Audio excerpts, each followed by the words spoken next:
ఈ రోజుల్లో ఒక సామాన్యుడి కోపం వచ్చి తిరగబడితే పరిస్థితి ఎలా ఉంటుంది? అధికారం ఉందని విర్రవీగే వాళ్ళ పరిస్థితి ఎలా నవ్వులు పాలవుతుంది? వాళ్ళ పీఠం ఎలా కదిలిపోతుందో చెప్పడానికి లేటెస్ట్గా జరిగిన ఒక 6 సంఘటనలే best live example. Social media యుగంలో ఉన్న ఇంకా నిర్లజ్జగా లంచాలు అడిగే వాళ్ళు ఉన్నారు. ఒక రైతు, ఒక సామాన్యుడు తనకు రావాల్సిన హక్కు గురించి అడిగితే కొర్రీలు పెట్టే వేధించే వాళ్ళు ఉన్నారు. అలాంటి వారికి అహింసా మార్గంలోనే ఎలా బుద్ధి చెప్పాలి, ప్రపంచానికి తమ బాధను ఏ విధంగా తెలియజేయాలి అనేది ఈ సామాన్యులు చేసి చూపించారు. వీళ్ళ తెగువ ఇప్పుడు సోషల్ మీడియాను షేక్ చేస్తోంది. ఈ వీడియోలను అన్ని ప్లాట్ఫామ్స్ లో కలిపి మిలియన్ల మంది చూస్తున్నారు. వీటికి విపరీతంగా షేర్ చేస్తున్న జెన్ జెడ్ ప్రచారంతో సోషల్ మీడియా షేక్ అయిపోతుంది. ఈ 6 సామాన్యుల ఆవేదన, ఆవేశం వైరల్ అయిపోయింది. దెబ్బకు దెయ్యం వదిలినట్టుగా వీళ్ళని వేధించిన అధికారుల పరిస్థితి నవ్వులు పాలైంది.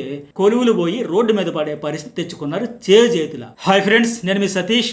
లేటెస్ట్ గా ఇంటర్నెట్ ను షేక్ చేస్తున్న సామాన్యులు చేసిన ఘనమైన పనుల గురించి ఈ వీడియోలో చెప్పబోతున్నాను.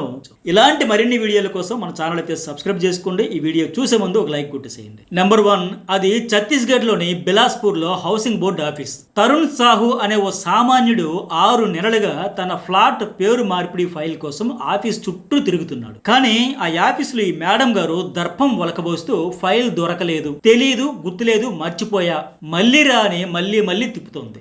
ఎంతలా బతిమలాడుకున్నా సదరు మేడం అస్సలు స్పందించలేదు. న్యాయం కోసం రోజుల తరబడి తిరిగాడు, అయినా పని జరగలేదు. దీంతో ఇంక నీ ఆఫీస్ చుట్టూ నేను తిరగలేను అనే కోపం, ఆవేదనతో ఓ అరకిలో బాదం పప్పు కొని తెచ్చాడు. సదరు ప్రభుత్వ అధికారిని గదిలోనికి వెళ్ళాడు. ఆ బాదం పప్పును ఆమె టేబుల్ మీద పోసేశాడు. ఇవి తినండి, ఇవి తింటే జ్ఞాపక శక్తి పెరుగుతుంది, నా ఫైల్ ఎక్కడుందో గుర్తుకొస్తుంది, ఆ గుర్తు వచ్చాక నాకు ఫోన్ చేసి చెప్పండి అని వెంటనే అక్కడ నుంచి వెళ్ళిపోయాడు. ఈ వీడియో కాస్త సోషల్ మీడియాలో ఫుల్ వైరల్ అయిపోయింది. ఆవిడకి సిగ్గు వచ్చేలాగా బుద్ధి చెప్పారంటూ జనం కామెంట్ల మోత మోగించారు. ఈమెలాగానే ఇంకా వందలు, వేలు, లక్షల్లో ఇలాంటి ఉద్యోగులు ఉన్నారు. వీళ్ళందరికీ ఇలాగే బుద్ధి చెప్పాలంటూ కామెంట్ల మోత మోగుతుంది. ఇలా బాధింపబడే వర్గానికి ఇప్పుడు ఈ కుర్రాడు ఒక రోల్ మోడల్ అయిపోయాడు. అయితే బాదం పప్పు ఎందుకు పోసాడంటే వీటిలో విటమిన్ ఇ అధికంగా ఉంటుంది కనుక మెదడు కణజాలాన్ని రక్షించడంతో పాటు జ్ఞాపక శక్తి పెరుగుతుందని అన్ని సైంటిఫిక్ ఎవిడెన్సెస్ ఉన్నాయి. కాబట్టి తన ఫైల్ దొరకలేదు, మర్చిపోయాను అని చెబుతున్న ఆఫీసర్కు బల్లపై బాదం పప్పును కుమ్మరించి నిరసన తెలియజేశాడు. ఈ హఠాత్ పరిణామానికి ఆ మేడం గారికి ఏం చేయాలో అర్థం కాక వెర్రి చూపులు చూస్తూ కూర్చున్న వీడియో నెట్ లో బాగా వైరల్ అయిపోయింది. ఈ దెబ్బకు బిలాస్పూర్ హౌసింగ్ బోర్డు ఆఫీస్ ఉన్నతాధికారులు స్పందించి ఫైల్ క్లియర్ చేశారు. ఇక నెంబర్ 2 వైరల్ నిరసన ఏంటంటే తీసుకున్న బ్యాంక్ లోన్ మొత్తం చెల్లించిన తర్వాత కూడా clearance, no dues certificate and no objection certificate, NOC ఇవ్వడంలో బ్యాంక్ నిర్లక్ష్యంగా వ్యవహరించడంతో మధ్యప్రదేశ్లోని ధార్ జిల్లాలో ఓ సామాన్య రైతు నుంచి వినూత్న నిరసన బ్యాంక్ అధికారులకు షాక్ తగిలేలా చేసింది. విజయ్ పాటీదార్ తన కిసాన్ క్రెడిట్ కార్డు ద్వారా 13 లక్షల లోన్ తీసుకున్నారు. ఆ అప్పు సకాలంలోనే ఆయన బ్రహ్మాండంగా తీర్చేశాడు. కానీ అప్పు తీర్చేసిన నెలన్నర తర్వాత కూడా ఎన్ఓసి ఇవ్వలేదని విజయ్ పాటీదార్ అనే ఈ రైతు తన కుటుంబం, ఫ్రెండ్స్ తో కలిపి బ్యాంక్ లోపలకు బ్యాండ్ బాజాలు, డప్పులతో డాన్స్ చేస్తూ వినూత్నంగా నిరసన తెలియజేసి తన ఆగ్రహాన్ని బయటపెట్టాడు.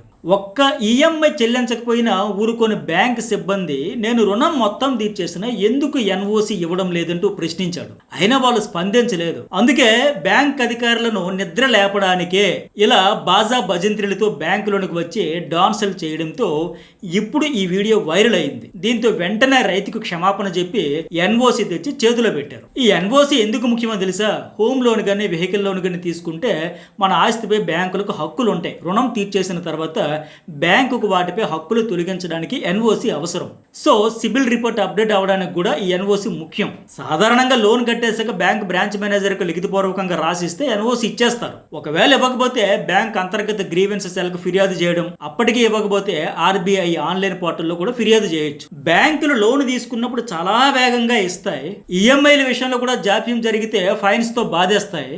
అలాంటప్పుడు క్లియరెన్స్ విషయంలో ఆలస్యం చేస్తే చట్టపరమైన హక్కులు వినియోగించుకోవచ్చు చేసుకోవచ్చు, లేదంటే ఈ రైతు చేసినట్టు వినూత్న నిరసనలు చేస్తే బ్యాంకులో నవ్వుల పాలైతే దిగొస్తాయి. ఇక మూడో వైరల్ నిరసన ఏంటంటే కర్ణాటకలో జరిగిన ఒక ఆసక్తికరమైన ఘటన ఇది. ₹9.34 బకాయి కోసం బ్యాంక్ సిబ్బంది వేధించడంతో ఒక రైతు ₹10 నోటు చెల్లించాడు. ఆ తర్వాత తనకు రావాల్సిన మిగిలిన 66 పైసల కోసం పట్టుబట్టి అధికారులకు చుక్కలు చూపించాడు. కర్ణాటకలోని హసన్ జిల్లా సకలేష్పుర తాలూకాలో ఓ బ్యాంకులో జరిగింది ఇది. ఈ రైతు పేరు చొక్కన్న గౌడ. తనకు 50,000 పంట రుణాన్ని బ్యాంక్ ఇస్తే దాన్ని మొత్తం చెల్లించేశాడు. కానీ కొన్ని నెలల తర్వాత ₹9.34 బకాయి ఉందని వెంటనే చెల్లించాలని బ్యాంకు నుండి ఫోన్లు నోటీసులు వచ్చాయి. బ్యాంక్ సిబ్బంది తీరుపై విసిగిపోయిన రైతు బ్యాంకుకు వెళ్లి ₹10 నోటు అధికారుల ముందుంచాడు. మీ ₹9.34 తీసుకొని నాకు రావాల్సిన 66 పైసలు వెంటనే తిరిగి చెల్లించండి అని పట్టుబట్టాడు. 66 పైసల చిల్లర కోసం ఆయన అక్కడే ఉండి బ్యాంక్ అధికారులను గట్టిగా నిలదీశాడు. మీరు లెక్క అడిగితే ప్రతి పైసే ఇస్తాం, మాకు రావాల్సిన ప్రతి పైసా కూడా మీరు ఇస్తారా చేస్తారని గట్టిగా గదమాయించాడు. ఈ ఘటనతో బ్యాంక్ సిబ్బంది షాక్ అవడంతో పాటు నిబంధనల పేరుతో రూపాయికి ₹10 సామాన్యులను వేధించే ఈ అధికారులు వేల కోట్లను ఎగ్గొట్టిన వాళ్ళ ముందు మాత్రం చేతులు కట్టుకుని నిలబడతారంటూ ఇప్పుడు సోషల్ మీడియాలో ఈ న్యూస్ వైరల్ గా మారింది. ఇక నాలుగో వైరల్ నిరసన కూడా అదిరిపోయింది. పెన్షన్ డబ్బుల్లో లంచం అడిగిన ఒక ఉద్యోగికి నడి బజార్లో పరుగులు పెట్టించి చుక్కలు చూపించిందో నిరుపేద వృద్ధురాలు. ఈ వీడియో సామాజిక మాధ్యమాల్లో విపరీతంగా వైరల్ అయింది. తెలంగాణ రాష్ట్రం జగిత్యాల జిల్లా నాగనూరులో ఇందిరమ్మ ఇంటి కోసం 50,000 లంచం ఇవ్వాలని గ్రామ కార్యదర్శి అడిగాడంట. దీంతో ఆ మహిళ అందరి ముందు బహిరంగంగా ఇదిగో అడిగినవుగా లంచం, ఇదిగో లంచం అడిగవుగా, తీసుకో లంచం, లేదంటే చెప్పు తీసుకుని కొడతా అంటూ వెంటబడింది. ఆ దెబ్బకు ఏదో ఫోన్ లో మాట్లాడుతున్నట్టుగా నటిస్తూ ఆ గ్రామ కార్యదర్శి పరుగులు తీశాడు. ఈ వీడియో సోషల్ మీడియాలో బాగా వైరల్ గా మారడంతో ఉన్నతాధికారులు స్పందించి ఏం జరిగిందో తేల్చేందుకు ఆ విచారణకు వచ్చారు. ఆ గ్రామ కార్యదర్శికి పట్టపగలే చుక్కలు చూపించింది ఈ పెద్ద ఆవిడ. ఇక అన్నింటికంటే దారుణమైన సంఘటన ఇప్పుడు నేను చెప్పబోయే 5వ నిరసన. ఒడిషా రాష్ట్రం కియోంజర్ జిల్లా డియానాలి గ్రామానికి చెందిన 50 ఏళ్ల జీతు ముందా తన అక్క అస్థి పంజరాన్ని సమాధి నుంచి బయటికి తీసి బేతాళుడిలా భుజాన వేసుకుని వెళ్లి ఒక బ్యాంక్ ముందు కూర్చున్నాడు. తన అక్క కల్రాముండా 56 ఏళ్ల వయసులో 3 నెలల కిందట అనారోగ్యంతో చనిపోయింది. చనిపోయే ముందు తమ పశువులను అమ్మగా వచ్చిన ₹19,300 బ్యాంకులో ఆమె అకౌంట్ లో జమ చేసింది. ఆమె చనిపోయిన తర్వాత ఆ డబ్బుల కోసం ఈ జీతు ముండా బ్యాంకుకు వెళ్ళాడు. ఆ డబ్బులు నీకు ఇచ్చేది లేదు, ఆ అకౌంట్ హోల్డర్ అయినా మీ అక్కనే తీసుకురా, లేదంటే ఆధారాలు చూపించు అంటూ అక్కడ అధికారులు బ్యాంక్ చుట్టూ తిప్పుకున్నారు. ఆధారాలు చూపించిన అధికారులు పట్టించుకోకుండా ఇంకా తిప్పుతూనే ఉన్నారు. దీంతో ప్రాణాలు విసిగిపోయిన జీతు ముండా నేరుగా అక్క సమాధి దగ్గరికి వెళ్ళి అస్థి పంజరాన్ని తీసి ఒక సంచిలో వేసి మూటగట్టి భుజాన వేసుకుని బ్యాంక్ వద్దకు వచ్చి కూర్చున్నాడు.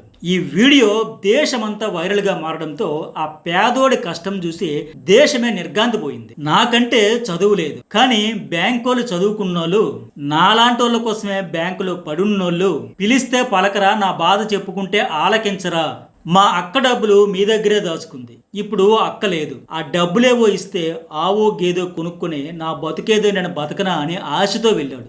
ఏ కాగితాలు ఉండాలో, ఎక్కడ ఎవరు సంతకాలు చేయించుకోవాలో చెప్పే నాదుడే లేడు. పోనీ ఆ కాగితాలేవో నింపి సాయం చేసే మనిషే లేడు. కాళ్ళు అరిగేలా తిప్పుతూనే ఉన్నారు తప్ప చదువు లేనోడు కోసం ఒక్క అరగంట కేటాయిస్తే తన బతుకేదో తన బతుకుతాడని దయ చూపినోడే లేడు. ఎండకు ఎండుతూ, చలికి వణుకుతూ, వానకు తడుస్తూ అడవినే నమ్ముకుని బతికే బతుకులవి. ఉడికి ఉడకన మెతుకులు తిని గుక్కడి గంజినీళ్లు తాగి బతికే బక్క ప్రాణాలవి. అక్క చనిపోయే ముందు ఆఖరిసారిగా పశువులను అమ్ముకోగా వచ్చిన డబ్బులవి. ఆ డబ్బులు మావేగా, బ్యాంకోడివి కాదుగా అని అతడు ఆవేదన వ్యక్తం చేశాడు. తన అక్క దాచుకున్న డబ్బులు తనవే కదా అనే ఆవేదన, ఆ డబ్బులు ఇస్తే ఆవో గేదో కొనుక్కోవాలనే ఆశ. అందుకే లెక్కలేనన్ని సార్లు ఆ బ్యాంక్ చుట్టూ తిరిగాడు. అయ్యా బాబు అని కాళ్ళ వేళ్ళ పడి బతిమలాడుకున్నాడు. కానీ మానవత్వం ఎప్పుడో ఏసీ రూముల్లో గడ్డగట్టుకుపోయింది. సాయం అందించే గుణం ఎప్పుడో చచ్చిపోయింది. నోట్ల కట్టల వాసన పీల్చి పీల్చి పేదోడి చెమట చుక్కల వాసనకు గుర్తింపే లేదు. ఇలాంటి కష్టకాలంలో జీవితాంతం తోడున్న అక్కలేదనే బాధ ఒకవైపు, ఆ అక్క చనిపోయిందనే రుజువులు చూపలేకపోతున్నాను అనే ఆవేదన మరోవైపు. ఇలాంటి పరిస్థితుల్లో ఇక ఏమీ చేయలేనా అనే ఆవేదనతో, నిస్సహాయ పరిస్థితుల్లో తన అక్క చనిపోయిందనే నిజాన్ని ఎలాగైనా నిరూపించాలనే కసితో ఆయన బయలుదేరాడు. బ్యాంకులో ప్రాణాలతో అక్కతో ఉన్న అస్థిపంజరాలకు తన అక్క అస్థిపంజరం చూపించడమే సాక్ష్యమని నమ్మాడు. అందుకే అక్క సమాధిని తవ్వి అస్థిపంజరాన్ని బయటికి తీసి భుజాన వేసుకుని వచ్చి బ్యాంక్ ముందు కూర్చున్నాడు. ఒంటి మీద చొక్కా లేదు, కాళ్ళకి చెప్పులు లేవు. ఎండిన డొక్కతో మండిన గుండెతో అక్క అస్థిపంజరంతో కూర్చుని ఉన్న ఆ నిస్సహాయ గిరిజనుడి బాధ చూసి దేశమే అయ్యో దేవుడా అని జాలిపడింది. దయ, జాలి, కనికరం, మానవత్వం చచ్చిపోయిన బ్యాంకర్లకు ఘనంగా నివాళులర్పించింది. ఒక సామాన్యుడికి కోపం వస్తే ఎలా ఉంటుందో చూపించిన తాజా ఘటనలు ఇవి. అయితే ఈ ఒడిషా జీతుముండా ఘటనలో మానవత్వం ఉంది అని నిరూపించింది. ఈ ఘటన జరిగిన తర్వాత ప్రజలు స్వచ్ఛందంగా స్పందించి అతడికి ఏకంగా 15 లక్షల రూపాయలు విరాళాలుగా ఇచ్చారు. దాంతో పాటు బ్యాంక్ అధికారులు కూడా దిగొచ్చి ఆ బ్యాంక్ డబ్బులు మొత్తం ఆయనకి ముట్ట చెప్పారు. ఒక సామాన్యుడికి కోపం వస్తే ఎలా ఉంటుందో చూపించిన తాజా ఘటనలు ఇవి. ఇక మరో ఘటన కూడా ఉంది. ఉద్యోగంలో చేరిన మొదటి రోజే 10,000 రూపాయల లంచం తీసుకుంటూ దొరికిపోయింది జార్ఖండ్ రాష్ట్రానికి చెందిన మితాలి శర్మ. జార్ఖండ్లోని కొడెర్మా జిల్లా సహకార సంస్థలో అసిస్టెంట్ రిజిస్ట్రార్ ఈమె. 2023 జూలైలో ఆమె తన మొదటి ఫీల్డ్ పోస్టింగ్ లో బాధ్యతలు చేపట్టిన కొద్ది కాలానికే లంచం డిమాండ్ చేశారు. కొడెర్మా వ్యాపార సహయోగ సమితిలో జరిగిన తనిఖీల సమయంలో కొన్ని లోపాలను గుర్తించిన ఆమె నోటీసులు ఇచ్చారు. ఆ నోటీసులపై తదుపరి చర్యలు తీసుకోకుండా ఉండాలి అంటే 20,000 లంచం ఇవ్వాలని డిమాండ్ చేశారు. బాధితుడు రామేశ్వర్ ప్రసాద్ యాదవ్ ఫిర్యాదుతో Hazaribagh anti corruption bureau ACB అధికారులు రంగంలోకి దిగారు. మొదటి విడతగా 10,000 తీసుకుంటుండగా ఆమెను రెడ్ హ్యాండెడ్ గా పట్టుకున్నారు. రెడ్ హ్యాండెడ్ గా దొరికిపోయిన వెంటనే ప్రభుత్వం ఆమెను సస్పెండ్ చేసింది. ఆమె ఉద్యోగంలో చేరిన మొదటి రోజే ఇలా దొరికిపోయారని సోషల్ మీడియాలో ఈ వార్త విపరీతంగా వైరల్ అయింది. కేసు ప్రస్తుతం న్యాయస్థానంలో విచారణలో ఉంది. అరెస్ట్ అయిన మితాలి శర్మ ప్రస్తుతం బెయిల్ పై బయట ఉన్నారు. సో చూసారుగా, సామాన్యుడు నిరసన తెలియజేసే రోజులు చాలా వెరైటీగా ఉన్నాయి. ఆ వెరైటీ నిరసనలు క్షణాల్లో దేశమంతా ఈ జనరేషన్తో పాటు ప్రతి ఒక్కరు షేర్ చేస్తున్నారు, వైరల్ అవుతున్నాయి. దెబ్బకు దెయ్యం పట్టినట్టుగా ప్రవర్తించే వాళ్ళంతా ఆ దెయ్యం వదిలింది దారికి వచ్చాం అనే మాదిరిగా ఉన్నది పరిస్థితి. సో ఈ వీడియో నచ్చితే లైక్ చేయండి. Journalist Satish news bowl channels అయితే సబ్స్క్రైబ్ చేసుకోండి.